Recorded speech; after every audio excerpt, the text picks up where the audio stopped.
Depan kita tidak akan mengkonsentrasikan kepada food estate. Justru kita ingin kontrak farming itu dibangun untuk Indonesia ke depan. Mengapa food estate ini bukan menjadi opsi? Karena ini adalah pendekatan di mana negara menguasai produksi secara sentralistik. Yang kedua, kepastian hasil tani hanya pada mereka yang berada di kawasan food estate. Kritik terhadap program food estate atau lumbung pangan disampaikan calon presiden nomor urut 1 Anies Baswedan. Alih-alih melanjutkan, Anies menawarkan program kontrak farming untuk menggantikan sistem food estate yang kini tengah digarap pemerintah. Menurut Anies, pendekatan kontrak kerja sudah dilakukan di DKI Jakarta. Hasil tani dikontrak selama 5 tahun untuk dijual di Jakarta, sehingga memotong mata rantai distribusi dan memberi kepastian kepada petani. Namun Ketua Dewan Pengarah TKN Prabowo Gibran, Airlangga Hartarto, tidak setuju dengan ide kontrak farming yang digagas Anies Baswedan untuk menggantikan food estate. Menurut Airlangga, kontrak farming berujung pada petani yang tidak punya tanah. Contracting farming adalah farmer yang nggak punya tanah. Jadi kalau di Pulau Jawa banyak yang menjadi pekerja buruh. Nah, kita tidak mau itu. Kita mau farmer yang punya tanah. Oleh karena itu kita kembangkan yang namanya food estate di luar Jawa dan di Papua. Jadi tentu lebih sejahtera dengan menggunakan food estate dari Pokoknya tadi saya sampaikan, kita mau petani punya tanah. Sehingga petani sejahtera, bukan pekerja petani. Sementara itu, pengamat pertanian menilai program food estate tidak berjalan dengan baik karena selalu berganti lokasi setiap terjadi pergantian presiden. Oleh karena itu, jika program food estate hendak dilanjutkan, sebaiknya tidak berpindah-pindah. Tetapkan saja satu lokasi siapapun yang nanti sebagai presiden Indonesia, sampai kapan, mungkin sampai 20-30 tahun lagi, ditetapkan saja satu lokasi dan mari kita fokus untuk lokasi tersebut. Jangan pindah-pindah dari satu lokasi ke lokasi yang lainnya. Itu. Dan usulan saya adalah gambut 1 juta hektar, karena apa? Lahan tersebut sudah betul-betul rusak berat. Nah, lalu bagaimana cara memilih lokasi? Untuk memilih lokasi yang tepat, kembangkan saja dalam skala kecil-kecil. Mungkin hanya skala beberapa ribu hektar atau paling ya sampai 10-20 ribu hektar. Tidak perlu dalam wacana skala besar sampai jutaan hektar, dan itu pasti gagal. Food estate atau lumbung pangan menjadi salah satu program strategis nasional pemerintahan Jokowi di tahun 2020 hingga 2024. Food estate mencakup sektor pertanian, perkebunan, dan peternakan di suatu kawasan.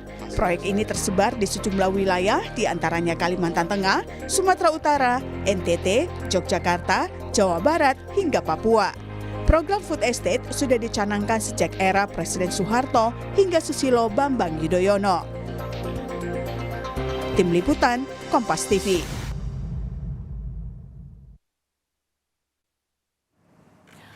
Saudara, kalau kita lihat sendiri, kritik terhadap program food estate atau lumbung pangan ini disampaikan calon presiden nomor urut 1 Anies Baswedan. Alih-alih melanjutkan, kemudian Anies menawarkan program baru yakni kontrak farming.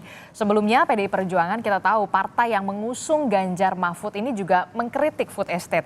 Tapi program ini kemudian justru didukung oleh pasangan calon Prabowo Gibran. Kita bahas di pagi hari ini bagaimana soal nasib program food estate atau lumbung pangan di tangan 3 paslon Pilpres 2024. Sudah ada juru bicara TPN Ganjar Mahfud di studio, Mas Ciko Hakim. Selamat pagi, Assalamualaikum Mas Ciko. Pagi, Disti. Dan juga ada Dewan Pakar TKN Prabowo Gibran, Pak Muhammad Jafar Hafsah, yang juga sudah hadir ke studio. Selamat pagi. Selamat pagi, Assalamualaikum. Waalaikumsalam warahmatullahi wabarakatuh. Dan juga melalui sambungan Zoom ada Dewan Pakar Timnas Anies Mohaimin, ada Mas Fadil Hasan. Selamat pagi, Assalamualaikum Mas Fadil. Waalaikumsalam. Apa kabar? Baik, alhamdulillah. Saya ke Mas Fadil dulu ya. Ini berbicara soal food estate. Ternyata food estate ini bukan barang baru, di era Soeharto juga sempat dilakukan. Ini namanya Mega Rice Project. Kemudian juga di era Presiden Susilo Bambang Yudhoyono juga sudah dilakukan, namanya Merauke Integrated Food and Energy Estate. Nah, kemudian kita tahu pasangan Anies Mohaimin ini secara terang-terangan belak-belakan mengganti food estate ini dengan kontrak farming. Apa keunggulannya? Ya, terima kasih. Selamat pagi semuanya. Jadi pertama-tama saya ingin menyampaikan ya bahwa yang disampaikan oleh Pak Anies Baswedan itu adalah sebuah konsep yang disebut sebagai kontrak farming ya, yang sebenarnya itu agak berbeda dengan pengertian food estate. Perbedaannya? Jadi kalau food estate itu adalah merupakan sistem produksi, ya kan, dan perluasan areal ya. Kemudian kalau kontrak farming itu adalah sebenarnya lebih kepada sebuah sistem kepastian untuk penjualan produk yang dihasilkan dan kepastian dari sisi harga. Nah, dan apa yang disampaikan oleh Pak Anies itu berarti adalah bahwa Pak Anies akan memelihara dan mengembangkan sistem produksi yang sekarang ini sudah berlangsung ya, di mana petani itu menjadi bagian yang paling penting dalam proses produksi dan pengelolaan budidaya pertanian ini gitu kan. Kita kan tahu bahwa misalnya padi kan hampir semuanya itulah petani ya kan. Kemudian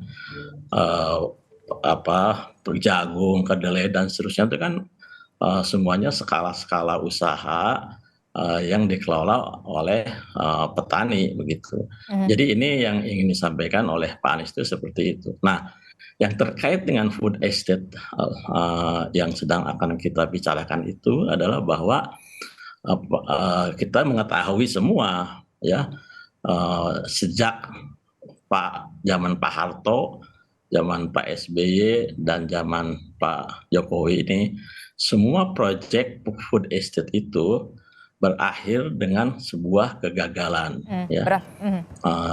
Dan ini dan ini juga secara resmi sudah disampaikan oleh BPK ya. BPK itu dalam auditnya itu menyatakan bahwa proyek food estate ya yang dilaksanakan sekarang ini itu sudah salah sejak perencanaannya gitu kan.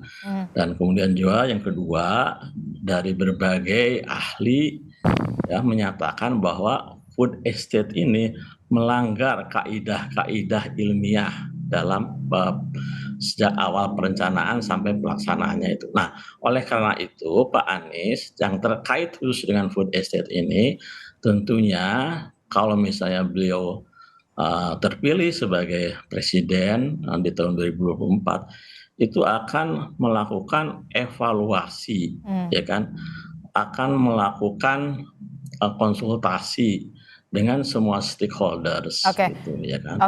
Tapi saya tambahkan sekali lagi, nah tapi sesuai dengan tema kampanye pasangan Capres-Cawapres nomor 1 ini, yang itu adalah perubahan, maka kalau misalnya kita kategorikan proyek food estate ini ke dalam tema perubahan itu, maka yang akan kita lakukan itu adalah kategori bahwa kebijakan tersebut akan dikoreksi. Akan dikoreksi begitu ya?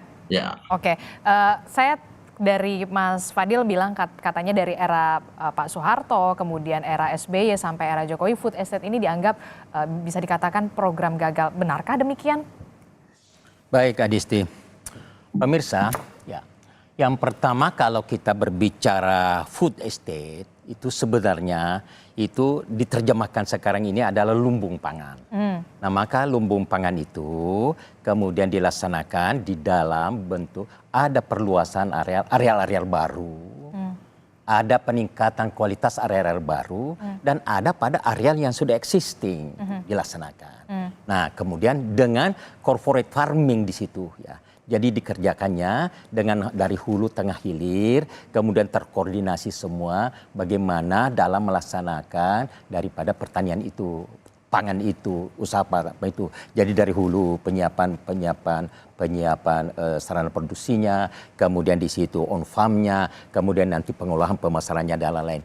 Nah kemudian kreditnya disatukan di situ, kemudian semua aspek mengenai pertanian, makanya disebut corporate farming. Itulah yang saya diberikan istilah pada periode Jokowi itu adalah lumbung pangan itu yang juga disebut food estate. Estate sendiri kan perkebunan.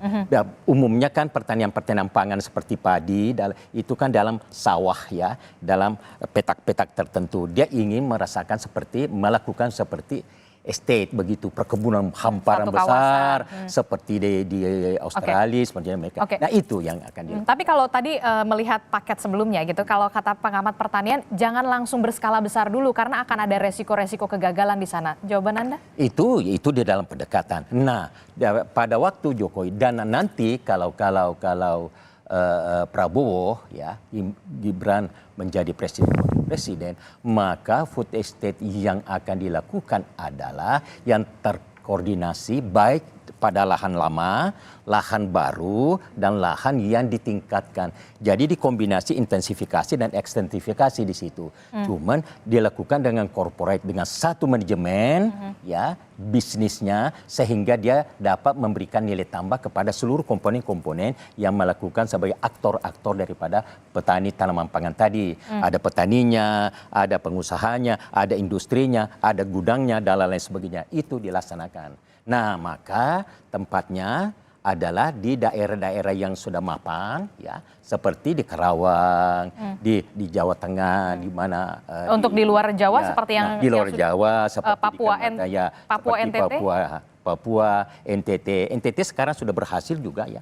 Nah kemudian dibuka di Papua, kemudian Jawa, Kalimantan Tengah ya dan sebagainya. Tapi yang penting, yang bagus adalah bagaimana yang baru, areal baru tadi itu memang eksis di situ yang dilanjutkan. Karena juga kalau baru kemudian itu adalah dilakukan estate ini, memang tidak satu musim setelah itu sudah berpenghasilan. Itu masih harus melakukan penyesuaian. Biasa kalau baru, areal baru, termasuk cetak sawah baru misalnya, itu 6 sampai 8 musim tanam baru bisa stabil ya daripada komposisi tanah. Itu sawah-sawah di Karawang dulu itu adalah itu adalah daerah-daerah rawa yang kemudian jadi sawah di Karawang yang subur sekarang itu. Nah itu beberapa puluh tahun baru dia bisa eksis sebagai sawah yang baik. Itu di daerah Karawang. Ya, tapi kalau misalkan kemudian di daerah di Kalimantan tidak mungkin kemudian ditanami sebagai padi karena gambut tanahnya. Sekarang sudah bisa dengan teknologi. Sekarang sudah banyak berhasil. Di samping sekarang gambut yang dibuka 1 juta hektar kemarin itu kan sudah isi penuh dengan diisi sebagian besar oleh kelapa sawit. Nah, kemudian dengan teknologi, dengan pengapuran, dengan apa sudah bisa. Itu memang produktivitasnya tidak sama besar di Pulau Jawa. Tidak seoptimal di Pulau Jawa. 3 ton per hektar. Okay. Gitu. Tapi itu sudah bagus sebagai tambahan produksi. Oke, Mas Ciko, dari pasangan Ganjar Mahfud, kalau kita melihat kan sebelumnya PDI Perjuangan ini cukup tegas mengkritik soal food estate ini. Kalau dari pasangan Ganjar Mahfud seperti apa? Punya kontribusi atau punya perubahan yang lain begitu soal food estate ini?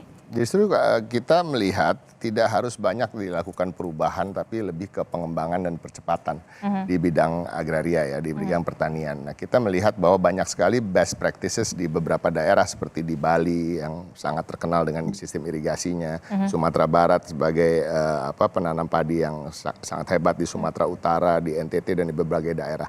Nah, ini kami melihat kita akan mengembangkan yang sudah ada dan memberikan bantuan dari pemerintah tentunya. Nah, tidak harus semerta-merta semua hal disebut sebagai food estate gitu. Jadi banyak juga kita melihat food estate ini eksekusinya itu juga banyak beririsan dengan masalah-masalah sosial seperti konflik agraria dan lain-lain ketika pengambilan lahan. Yang kami ketahui yang ada datanya adalah di Kalimantan Tengah sendiri yang terbengkalai sekian ratus hektar. Dan itu juga yang tadinya adalah ditanam tanaman karet. yang akhirnya para petani di daerah sana kehilangan mata pencahariannya. Nah, ini kan juga menjadi masalah baru. Yang kedua adalah seperti penanaman beras di Papua misalnya.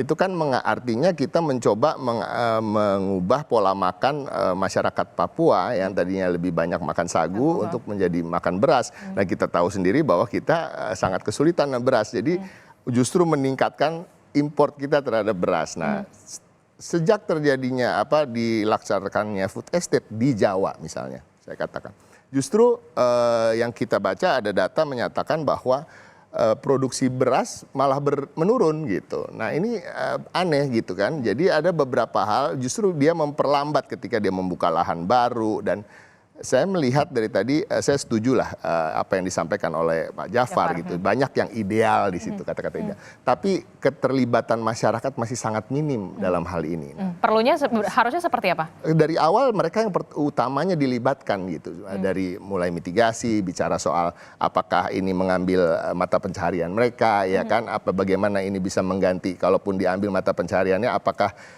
dengan panen yang cepat bisa mengganti mata pencaharian yang lama dan lain-lain ya. Nah, yang kedua ada hal lagi seperti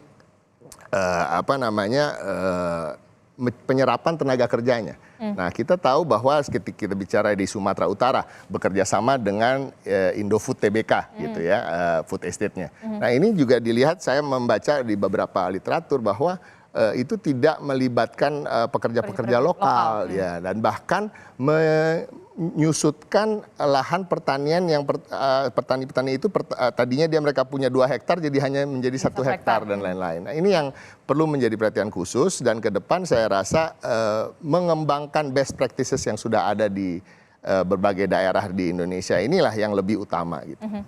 Kalau Pak Jafar sendiri menanggapinya seperti apa? Karena kalau misalkan kita lihat tadi disebutkan di daerah Sumatera kurang optimal menggait untuk petani lokal.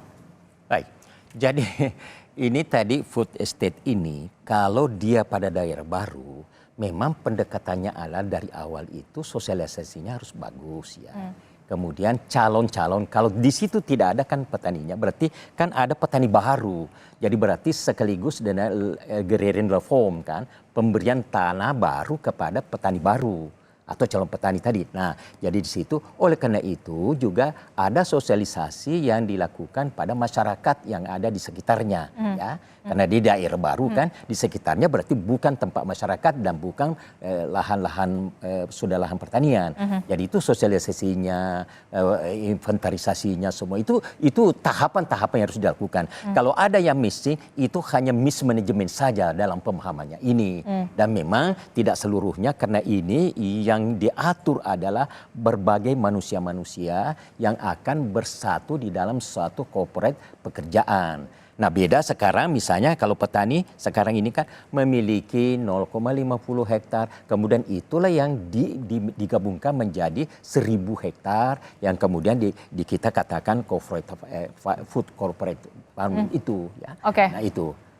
Jadi sekali lagi memang harus diadakan mitigasi, diadakan sosialisasi, diadakan duduk bersama, kemudian kita baru memulai itu program. Oke, jangan sampai kemudian petani-petani yang memang sudah punya mata pencaharian di sana kehilangan karena adanya food estate sendiri. Nah, itu memang yang kedua, bagi daerah yang sudah ada petaninya di situ sudah pasti pencatatannya dengan baik. Kalau lahannya 2 hektar ya tetap menjadi 2 hektar, kecuali diambil infrastruktur ya, misalnya jalan dan lain sebagainya. Itu sudah pasti itu. Pak Fadil.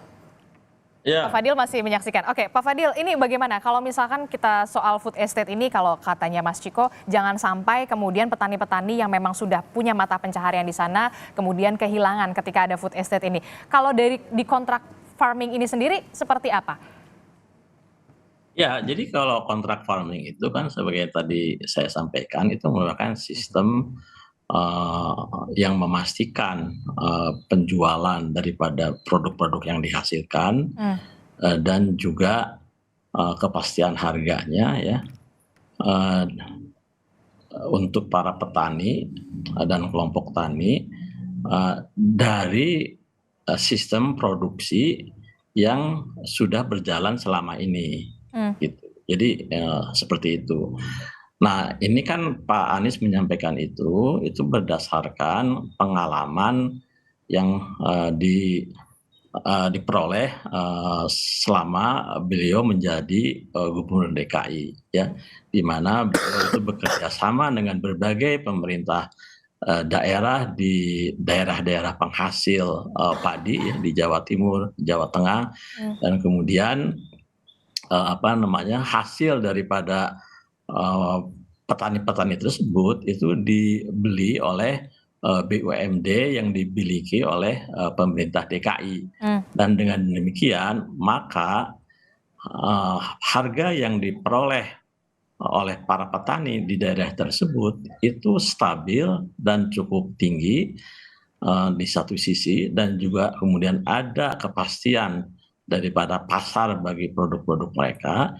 Di sisi lain kemudian masyarakat di Jakarta, para konsumen itu mendapatkan harga, ya, yang relatif terjangkau, ya, dibandingkan kalau misalnya pemasaran daripada produk-produk tersebut itu melalui jalur distribusi dan pemasaran yang sangat panjang, ya, dan tidak efisien, yang itu menyebabkan kemudian harga di tingkat petani rendah, sementara harga di tingkat konsumen itu tinggi, gitu, karena hilang di perjalanannya tersebut. Itu satu. Nah, kemudian yang kedua, kalau yang terkait dengan food estate, ya, itu kan sebenarnya merupakan pengembangan, ya, perluasan dalam sistem produksi, gitu. Ya kan? Nah, dalam kaitan ini Pak Anies, ya, kalau kita baca visi dan misinya itu akan membenahi secara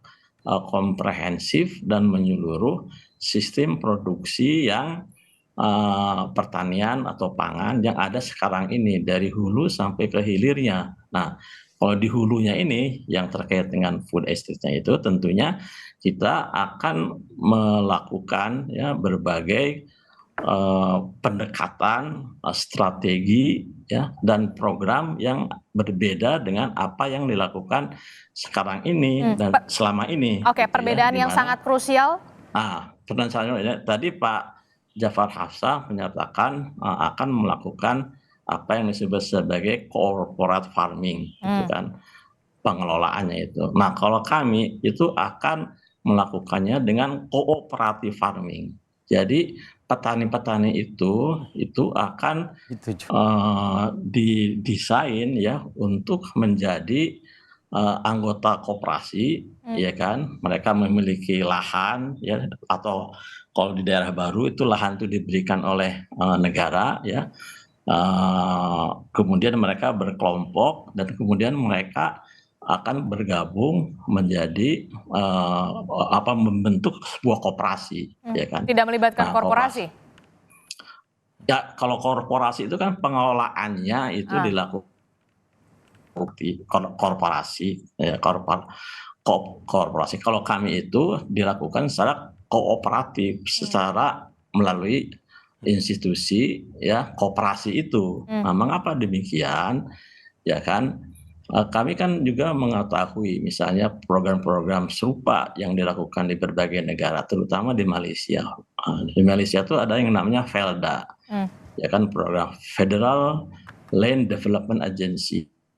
Seperti itu. Jadi petani diberikan lahan, kemudian mereka membentuk koperasi, ya kan, seperti itu. Jadi itulah salah satu perbedaan pokok, ya, antara yang akan kami lakukan dan dilakukan oleh pasangan lain. Jadi kita pendekatannya itu adalah koperasi, ya, koperasi, dan itu juga saya ingin menyampaikan di situ mengapa koperasi, karena itu kita ingin menghidupkan, ya, dan memberdayakan kembali kopi, ya, sebagai salah satu bentuk usaha sesuai dengan amanah konstitusi kita. Oke, berarti tidak melibatkan korporasi, begitu ya? Atau tetap melibatkan korporasi? Dalam hal korporasi bukan berarti tidak terlibat, bisa saja nanti kan kita bekerja sama, ya kan. Koperasi itu bekerja sama dalam mekanisme misalnya penjualannya, ya kan. Tapi nanti yang akan berperan dari sisi produksi, ya kan, dan pengolahannya kemudian itu adalah bentuk usaha koperasi yang dibentuk oleh para petani tersebut. Oke, Pak Jafar, Ya. tanggapan Anda? Jadi tadi kita ulangi ya, yang disebut kontrak farming yang dikemukakan oleh calon presiden itu berbeda dengan food estate. Ya, kontrak farming itu berada di dalam food estate itu. Ya, itu ininya. Jadi bagian dari itu. Nah, jadi di dalam food estate ini, ya, Jadi maksud Anda cuma perbedaan nama saja? tidak perbedaan nama, lain memang, bukan perbedaan nama. Kalau corporate farming itu hanya bagaimana menjamin pasar, ya, menjamin pembelinya. Tetap harus tetap ada dan stabil. Ya, jadi ada, sudah disiapkan. Jadi sebelum produksi itu sudah ada yang nanti akan membelinya dengan harga tertentu. Nah, itu kontrak farmingnya. Sedangkan kalau food estate itu tadi secara keseluruhan. Nah, bagi food estate sebenarnya kan itu adalah salah satu pendekatan daripada pendekatan yang lain yang dilakukan nanti apabila Prabowo jadi presiden. Semuanya program intensifikasi, Ekstensifikasi. ekstensifikasi. Kemudian di situ ada bagaimana petani berkooperasi. Jadi di dalam corporate farming itu, di dalam food estate itu, kemudian ada mitra-mitra. Itu tadi makanya kita mengatakan corporate farming. Bermitra dengan hulu, pengusaha hulu, industri hulu, pengusaha industri hilir. Dan itu juga yang istilahnya hilirisasi. Itu betul-betul ditekankan pada pengolahan daripada hasil-hasil produk tadi. Nah, di mana petani itu menyatu di dalam korporasi. Koperasi tani yang kemudian atau gabungan kelompok tani bagi yang itu berbadan hukum yang kemudian bermitra dengan ini tadi. Sehingga nilai tambah itu sebagian juga tetap jatuh kepada petani. Nah, itu yang dilakukan. Jadi banyak program-program corporate farming atau tadi food estate itu adalah salah satu daripada program yang akan dijalankan nanti Prabowo untuk mengembangkan ketahanan pangan. Itu. Oke. Saya ke Mas Ciko dulu. Mas Ciko, ini kan kalau kita review kembali, kemudian PDI Perjuangan pada saat itu Sekjen PDI Perjuangan Hasto Kristianto ini mengkritik tegas dengan belak-belakan bahwa food estate itu merupakan kejahatan terhadap lingkungan karena food estate ini hanya berimbas pada penebangan hutan yang tidak menghasilkan. Jangan dijawab dulu, kita akan jawab di Sapa Indonesia Pagi usai jeda, jadi tetaplah bersama kami. Terima kasih Anda masih bersama kami di Sapa Indonesia Pagi. Saudara, kita masih membahas soal bagaimana pengembangan food estate ini. Kalau kita lihat sebelumnya memang pasangan calon nomor urut 1 Anies Baswedan dan juga Muhaimin Iskandar ini punya perubahan lain yakni kontrak farming. Kita masih melanjutkan bersama dengan tim sukses atau tim pemenangan ketiga pasangan calon. Saya langsung ke Mas Ciko. Mas Ciko, kalau kita lihat ini kan mereview kembali. Kemudian Sekjen PDI Perjuangan Hasto Kristianto ini sempat mengungkap bahwa food estate ini dikritik karena merupakan dugaan kejahatan terhadap lingkungan, berimbas pada penebangan hutan yang tidak menghasilkan. Jawaban Anda soal ini? Saya rasa itu sudah dijawab sendiri ya statement tadi bahwa memang ada penebangan hutan yang akhirnya berimbas pada rusaknya lingkungan dan menjadi banjir di berbagai daerah di Sumatera Utara. Kami tahu menjadi ada lahan yang membuat banjir di sana.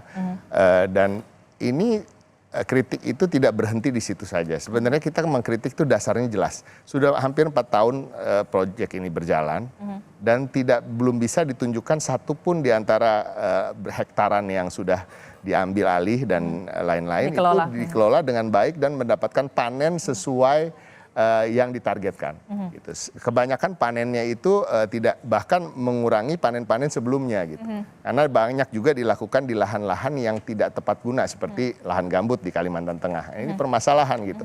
Yang biasanya singkong itu bisa sampai 4 meter, batangnya ini cuma tidak sampai ke 1 meter juga. Jadi ini hal-hal seperti itu apa yang disampaikan oleh Pak Jafar sebenarnya semuanya sangat ideal gitu. Tapi pada kenyataannya itu bukan itu yang sedang berlangsung selama 4 tahun terakhir ini gitu. Jadi apa menjadi jaminan? Karena kan ya eksekutornya akan orang yang sama, Pak Prabowo juga gitu.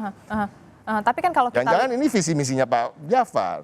Tapi kan kalau kita bukan Pak Prabowo. Visi Prabowo. Kalau kita lihat kan juga anggarannya tidak main-main ya, cukup besar. Ada 108,8 triliun rupiah dengan adanya food estate di berbagai wilayah, tidak hanya di Pulau Jawa. Kemudian tadi Anda bilang seharusnya di Kalimantan tanamnya ini, tapi ditanamnya ini. Anda melihat ada kurang riset kah di sana? Betul, itu salah satunya kurang riset dan yang yang paling utama sebenarnya kenapa ada kami mengatakan food estate tidak akan kami lanjutkan, karena ini cukup Tidak akan dilanjutkan. tidak akan dilanjutkan ya, karena ini cukup bertentangan dengan visi misi kami yang justru ingin menghentikan alih guna lahan subur bagi petani, dan kami ingin membagi-bagi lahan subur untuk petani. Nah, dan ini tidak bisa dilakukan serta-merta menunjuk satu daerah dan sekian luas gitu ya. Jadi tentunya harus, dan juga seperti tadi yang saya katakan, kami juga tidak ingin mengubah pola makan satu penduduk di suatu daerah gitu. Oke. Merauke di Oke. ini. Nah, itu banyak sekali yang bertentangan dengan apa yang akan kami lakukan. Nah, kami lebih, kembali lagi saya katakan di sebelumnya juga, lebih ingin mengembangkan best practices yang sedang berjalan di berbagai pertanian di berbagai daerah. Oke, kalau Anda menyebut tidak akan melanjutkan food estate, lalu programnya seperti apa? Kalau paslon nomor urut 1 sudah jelas namanya contract farming. Kalau untuk pasangan Ya, kita Ganjar Mahfud, mengembangkan per daerah saja, per daerah apa yang menjadi keunggulan mereka, seperti di Gerobokan petani kedelainya itu. Kita berdayakan mereka, kita beri bantuan-bantuan, ya kan, kemudahan kredit, off taker dari corporate ya kan, dari BUMN maupun BUMD berarti juga itu mempunyai kewajiban dikatakan untuk mengambil. pengoptimalan intensifikasi. Betul, intensifikasi apa yang sudah berjalan di Sumatera Barat seperti pertanian di sana, beras dan lain-lain. Nah, ini yang kita akan kembangkan. Jadi kami tidak akan ansih melakukan pengembangan-pengembangan yang luas tadi. Nah, tadi yang dikatakan apakah akan ajak kerjasama dengan corporate gitu. Pihak corporate ya utamanya lebih kami utamakan kerjasamanya sebagai off taker dan membantu jalur distribusi. Tapi untuk pengolahan dan pemanfaatan lahan kami akan memberikan kepada petani-petani itu ketika kita mengintensifikasi apa yang sudah dijalani dengan baik di berbagai daerah. Tapi kan kalau kita lihat, kalau untuk cita-citanya Pak Jokowi ini untuk food estate ini kan lumbung pangan, cadangan begitu ya, cadangan negara. Kalau dari Ganjar Mahfud sendiri untuk cadangannya seperti apa? Ekstensifikasinya apakah tidak akan dilakukan? Tentu, tapi tetap seperti yang saya katakan tadi, seperti di Gerobokan sendiri kan kita tahu mempunyai hasil-hasil pertanian yang luar biasa. Nah, kalau kita mengintensifikasi di sana dan kenaikan dari panen di sana itu cukup menjadi lumbung pangan tersendiri bagi kami, gitu, bagi Indonesia. Gitu. Nah, ini yang tidak menjadi perhatian ketika food estate ini digelontorkan dan lain-lain menurut kami. Dan kita sudah banyak belajar tadi, Disti juga pernah mengatakan bahwa di tahun 90 zaman Pak Harto ya kan tidak gagal, ya kan, di zaman Pak SBY juga tidak dapat terlaksana dengan baik. Nah, ini sesudah 4 tahun berjalan, belum ada bukti keberhasilan dimanapun, bahkan ada lahan-lahan terbengkalai, ya kan, ekskavator yang mangkrak. Ya. Nah, ini bagaimana ini bisa dilanjutkan dengan baik, apa jaminannya oleh orang yang sama gitu, yang diberikan tugas untuk mengembangkan food estate itu sendiri. Oke, saya ke Mas Fadil. Mas Fadil, kalau kita lihat kan di food estate ini anggarannya tidak main-main, 108,8 triliun rupiah, koreksi kalau saya. Kalau untuk pasangan Anies Muhaimin ini untuk kontrak farming rencananya akan anggaran yang kita berencana ya, karena kan belum tahu ya siapa yang terpilih nanti. Sudah disiapkan anggarannya kira-kira berapa untuk pengalokasian ini, kontrak farming ini? Kontrak farming itu kan lebih kepada arrangement ya, penjualan hasil-hasil produksi pertanian. Jadi tentunya itu lebih kepada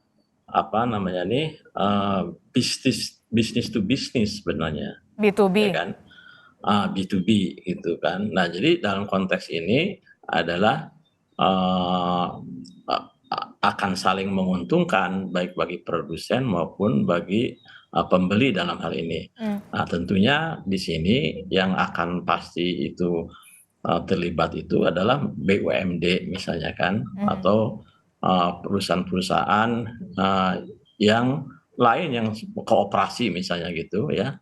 Yang akan menjadi off taker daripada produksi yang dihasilkan oleh para petani tersebut. Jadi saya kira dalam konteks anggaran negara itu tidak akan terlalu banyak terlibat dari sisi keuangannya. Nah, tapi kalau yang terkait dengan food estate itu kan sekali lagi itu kan merupakan sistem produksi ya. Nah, dalam konteks ini yang akan kita lakukan itu karena memang sudah ada investasi negara untuk proyek-proyek tersebut, maka kita juga tidak wise ya kalau misalnya kemudian meninggalkan atau menterlantarkan proyek-proyek tersebut yang sudah ada itu menjadi mangkrak ya, menjadi idle dan seterusnya. Oleh karena itu, yang akan kami lakukan itu adalah melakukan evaluasi secara menyeluruh dan kemudian melakukan koreksi dari sisi pendekatan, dari sisi strategi, ya kan, dan dari sisi pengelolaannya itu gitu loh. Ya, jadi kalau misalnya kita tinggalkan begitu saja seperti itu. Tapi yang pasti itu bahwa pengelolaan yang selama ini dilakukan, di mana Pak Prabowo itu menjadi penanggung jawabnya selama 4 tahun ini dan itu tidak berhasil, itu pasti akan kita koreksi. Gitu. Akan dikoreksi. Nah kalau terakhir Pak Jafar, ini kan kalau melihat nih kan ya, harian Kompas kita sama-sama punya visi, misi dan juga cita-cita yang sama soal kedaulatan pangan, ketahanan pangan. Jangan sampai kemudian nasib petani ini ya tidak ada jaminan kesejahteraan di sana. Kalau kita lihat di harian Kompas, sekitar 1 juta petani dan nelayan ini berkurang di 2030. Jangan sampai kemudian tidak ada jaminan kesejahteraan. Kalau zaman sekarang anak-anak tidak ada yang mau bilang mau jadi apa, pasti mau jadinya YouTuber, selebgram, influencer, tidak ada yang mau jadi petani. Jawaban Anda soal jaminan kesejahteraan terhadap petani untuk paslon nomor urut 2? Jadi yang di dalam berita itu 2030 berarti kan lagi 6 tahun 7 tahun akan datang, itu kan akibat climate change. Di mana perubahannya itu terjadi dengan bertambahnya panas, kemudian mencairnya es, bertambahnya air lautnya naik dan lain sebagainya, kemudian menyebabkan ada komoditi-komoditi lagi yang menurun produktivitasnya, sehingga juga tidak memungkinkan memberikan kesejahteraan, maka ditinggalkan. Nah, yang kedua konversi lahan ya dari pertanian ke bukan pertanian. Maka jawabannya itu adalah bagaimana sekarang memang nanti pada waktu Prabowo menjadi presiden, itu petani milenial ya yang sekarang tergabung 3.000 petani milenial seluruh Indonesia, itu top-topnya sudah jalan, itu akan semakin dikembangkan petani. Jadi ada memang pemberian khusus kepada petani milenial. Nah, petani milenial sudah disiapkan ditambah ya. Kemudian inilah yang disiapkan lahan. Nah, makanya melalui tadi food estate itu kemungkinan dibagikan lahan kepada mereka. Dan pada waktu dibagikan lahan itu sudah bentuk perusahaan, usaha, bukan lagi sawah saja tanpa bekalan-bekalan lain, disiapkan kredit, disiapkan apa. Nah, itulah yang memungkinkan kembali ya mereka bertani. Dengan lebih makmurnya kita akan meningkatkan pendapatan petani itu 50% ya selama 5 tahun ini. Nah, kemudian dari situlah maka banyak yang tetap kembali atau bertahan menjadi petani. Situ letaknya. Justru itulah maknanya juga kita mengadakan food estate itu. Oke, kita akan lihat bagaimana kemudian masing-masing pasangan calon ini punya strateginya masing-masing. Tetap melanjutkan food estate, kemudian tidak melanjutkan, akan ada program baru termasuk juga untuk pasangan calon nomor urut 1 ada kontrak farming. Kita akan lihat bagaimana sebenarnya cita-citanya sama. Ingin adanya Indonesia yang lebih baik, kedaulatan pangan, ketahanan pangan, dan juga keterjaminan kesejahteraan para petani. Tentu saja ini yang kemudian harus menjadi garis besar kita semua. Terima kasih Mas Ciko Hakim, Pak Jafar, dan juga Mas Fadil telah bergabung bersama kami. Kita akan lanjutkan lagi nanti dialognya dengan tema-tema yang menarik lainnya. Terima kasih Pak Fadil. Terima kasih. Assalamualaikum, selamat pagi. Pak Ciko.